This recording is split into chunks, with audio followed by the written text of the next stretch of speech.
सबसे पहले तो आपका हमारे चैनल में बहुत बहुत स्वागत है। धन्यवाद। आप अपना परिचय दीजिएगा।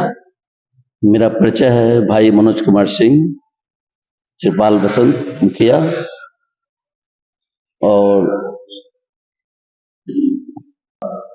बसंत श्री राम मंदिर संस्थापक। अच्छा, ये इतना भव्य राम मंदिर का निर्माण आपने कराया, क्या कहेंगे? कैसे इसकी अलौकिक छवि जो है कैसे आपके दिमाग में आया? एक्चुअली ये जो प्रभु श्री राम जी का मंदिर जो है, हमारे पिताजी का सपना था ये। और हमारे पिताजी एक कोलकाता में एक प्राइवेट नौकरी करते थे और कोलकाता में उन्होंने एक बिजनेस का स्थापना के दरमियान उन्होंने सोचा था कि मैं भी अपने गांव में एक श्री राम मंदिर बनाऊंगा। तो उनको सपना को पूरा करने के लिए नियर अबाउट 85 ईयर्स उनका उम्र होने के बाद उनको सपना ये हुआ पूरा करने के लिए, तो हमसे बोले कि बेटा ये मंदिर मुझे बनवाना है, तुम क्या बोल रहे हो? बोले बाबूजी कोई दिक्कत नहीं है, आप आज्ञा दीजिए, आपका सपना पूरा होगा। एक्चुअली उनके पिताजी जब थे ज्वाइंट में तो वो लोग भी साथ नहीं दिए, हम लोग कुछ भाई लोग थे तो भी इसमें कुछ साथ दिए, कुछ लोग साथ नहीं दिए। फिर पिताजी हमसे बोले बेटा तुम कुछ सोचो बड़े में। हम हाँ ठीक है पिताजी, आपका हर सपना पूरा करेंगे, मेरा धर्म बनता है एक पिता का आज्ञा का पालन करना, एक पिता का धर्म बनता है।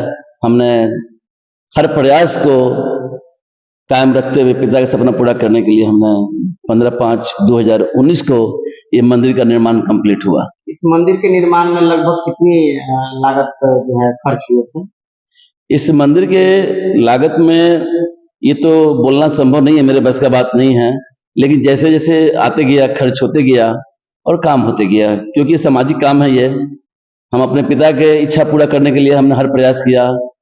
लगभग कितने समय में यह मंदिर बनकर तैयार हुआ? ये आपका 18 महीना में मंदिर ये कंप्लीट हुआ ये, क्योंकि मेरे को डर था कि हमारे पिताजी की उम्र काफी हो गया है, कि मैं उनके हाथों से पूजा नहीं करवाऊंगा तो शायद मैं अपने आप को माफ नहीं कर पाऊंगा। उनको सपना को पूरा करने के लिए, इस समाज का सपना पूरा करने के लिए, हमारे गांव का, हमारे प्रखंड का, हमारे जिला का, सारण का जो भी है, हमने इस काम को पूरा करने के लिए हम सोचे नहीं हमारे बसंत में, हमारे सारण में एक ऐसा राम मंदिर हो जो एक पहचान हो।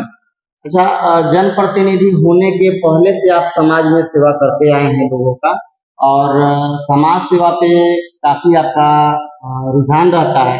कब से समाज सेवा का अलग आपके अंदर जगह? हम समाज सेवा आपका 2015 से हम लगे हुए हैं। मुझे ये नहीं कभी था मन में कि मैं कभी चुनाव लड़ूंगा, लेकिन हमने फर्स्ट टाइम हमने समाज में कभी बेटियों की शादी में अनुदान, कहीं कुछ कहीं कुछ, कहीं मंदिरों का निर्माण, ये तो श्री राम मंदिर समेत अभी तक हमने 18 मंदिर का निर्माण, कहीं जीर्णोद्धार, कहीं बेटियों की शादी में अनुदान, हमने ये बहुत सारा हमने बिना पद पर रहते हुए, क्यों भगवान घर, सभी लोग अपना घर बनाते हैं, जो हम लोग जो जन्म दिए हैं, जो सबके जो विधाता हैं, उनका भी घर बनना चाहिए, हमारा यही सोचता है ये। अभी फिर से लोकसभा का चुनाव का दौर चल रहा है, आपकी क्या इच्छा बन रही है? लोकसभा के चुनाव में निर्दलीय उम्मीदवार के रूप में हम चुनाव लड़ेंगे, क्योंकि हमारे एक सोच है कि हमारे बिहार में विकास की बहुत जरूरत है, और विकास जो हिसाब से होना चाहिए वो बिहार में हो नहीं रहा है। क्योंकि हमारे सारण में तो जो भी विकास हुआ है, छपरा एज इट वैसे ही है, सोनपुर एज इट वैसे ही है, कहीं विकास तो हमको नहीं लग रहा कि कहीं विकास हुआ है।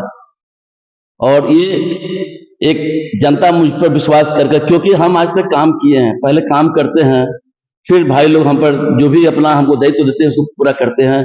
जैसे कि हमने काम किया, समाज सेवा किया, समाज सेवा के साथ साथ भाई लोग मुझे मुखिया बना दिया, कहीं बीडीसी बना दिया, तो लेकिन हमने चुनाव लड़ा जरूर, और ये सोच के चुनाव नहीं लड़े, हम ये सोच के लड़े हैं कि हमारे गांव पंचायत का विकास करना है, सारण का भी विकास करना है, जनता हम पर विश्वास करेगी, हम उसमें हर चेष्टा को कायम करेंगे, क्योंकि भाई मनोज सिंह यही पहचान है समाज सेवी के रूप में।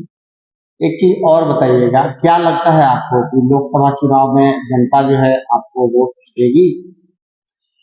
देखिए, सारण में लोकसभा के चुनाव में सिंबल वाइज चुनाव होता है, तो हम लोग एक निर्दलीय उम्मीदवार के रूप में, जब हमारा सारण की जनता जब देख लिए लगातार कई एक वर्षों से कि हमारे जो भी सारण के जो है भी विकास किया हुआ नहीं हुआ है, कम से कम ये तो अपने एक निर्दलीय भाई पे विश्वास करेंगे।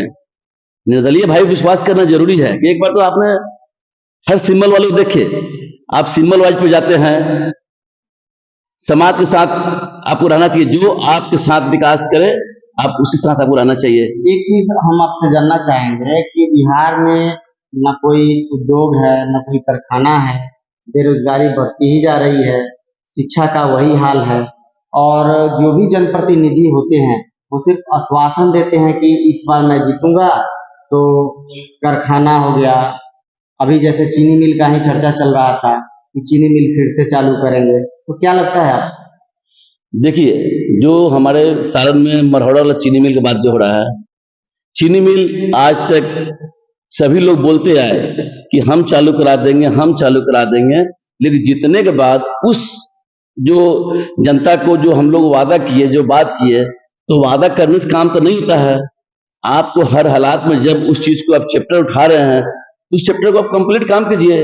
बेरोजगारी यहाँ पर है ही है, यहाँ पर शिक्षा की कमी है ही है, किसी भी हिसाब से हमारे बिहार में न यहाँ उद्योग है, न इंडस्ट्रीज है, न कुछ भी है, न शिक्षा है, तो हम सिर्फ बोलेंगे और करेंगे और जनता मुझे भावुक होकर मुझे वोट दे देगा और हम चुनाव जीत को निकाल कर आगे बढ़ जाएंगे। नहीं, ऐसा नहीं होना चाहिए। हर हालात में जनता को ये अपना आत्मनिर्भर होना चाहिए, क्योंकि आप दूसरे के भरोसे पर मत चलिए, आप एक जातिवाद से हटकर एक बिहार को आगे बढ़ाइए, सारण को आगे बढ़ाइए। क्या एक हम लोग तो भाई निर्दलीय उम्मीदवार के रूप में खड़े हैं, क्यों? हमारे जनता के पास कोई तो जाता तो है नहीं, सभी लोग आता है, चुनाव आता है, चुनाव में आते हैं, जाते हैं, असीमत पर चुनाव जीत को निकाल लेते हैं। तो ये बात नहीं है, जनता को हर हालात में विश्वास करना होगा। एक हम ही अच्छे हैं ये बात नहीं है, हमसे बेहतरीन हो, कोई बेहतर हो, आप उसको वोट दीजिए, लेकिन आप एक निर्णायक वोट अपना जरूर दीजिए। क्यों? सारण की जनता ये विश्वास करते करते कई एक वर्ष तक बीत गया, न मरहौड़ा का चीनी मिल का आज तक, और उसका हालत खराब हो गया, न यहाँ पर कोई शिक्षा की व्यवस्था हुआ। हम सिर्फ आएंगे और वचन देंगे, नहीं, मनोज भाई वचन नहीं देते हैं। मनोज भाई पहले काम करते हैं, फिर जनता मुझे मुखिया बनाया, फिर मुझे बीडीसी पंचायत समिति बनाया। कहने मतलब यह है कि आप पहले कर्म कीजिए, कर्म करते रहिएगा, जनता पर विश्वास करेगा। निर्दलीय कौन है? हमारे पूरे सारण जनता निर्दलीय है, इसलिए उनके साथ कोई नहीं है। सभी लोग आते हैं, चुनाव के साथ जाते हैं, आते हैं, उसके बाद कोई भाई दिखाई पड़ता है, तब उस समय फिर हमारे सारण जनता फिर निर्दल हो जाते हैं। क्यों? कि आज भी निर्दल थे, कल भी निर्दल रहेंगे, परसों भी निर्दल रहेंगे, तो क्यों नहीं निर्दलीय भाई मनोज सिंह को एक निर्णायक वोट देकर एक सारण का सांसद बनाकर आप केंद्र में भेजिए और हमसे काम लीजिए। आप मनोज भाई एक छोटे पद पर जरूर हैं, लेकिन आप हमारे पंचायत, हमारे प्रखंड में आकर सारण में पता कीजिएगा कि मनोज भाई किस विचार के आदमी हैं। कोई भी एमपी महोदय हो, सांसद महोदय हो, चाहे विधायक महोदय हो, मैं बिना पद पर रहते हुए अपने समाज की इच्छा पूरा करने के लिए, अपने पिता का मान सम्मान को इच्छा पूरा करने के लिए हमने श्री राम मंदिर का निर्माण करवाया। ये मंदिर समेत हमारे सारण में 18 मंदिर का निर्माण, कहीं जीर्णोद्धार, कहीं कुछ हुआ, लेकिन ये बात नहीं है। हमने जहां भी मंदिर निर्माण करवाए हैं वहां की जनता से हाथ जोड़कर बोले हैं आपका भी सहयोग जरूरी है, क्योंकि हम अकेले नहीं हैं। हम सिर्फ प्रयास कर सकते हैं, माध्यम आप हो सकते हैं, जो आपके बिना हम कुछ भी नहीं हैं। कितना भी बड़ा क्यों नहीं झंडा हो, उस झंडा के नीचे एक डंडा की जरूरत है, तभी झंडा आसमान में फहराएगा। इसलिए आप लोग मेरा डंडा बनकर झंडा को फहरा दीजिए। और भाई मनोज सिंह से आप विश्वास नहीं, कॉन्फिडेंस के साथ हम बोलेंगे कि सारण का विकास जो होगा वो देखने लायक होगा, एक इतिहास बनेगा।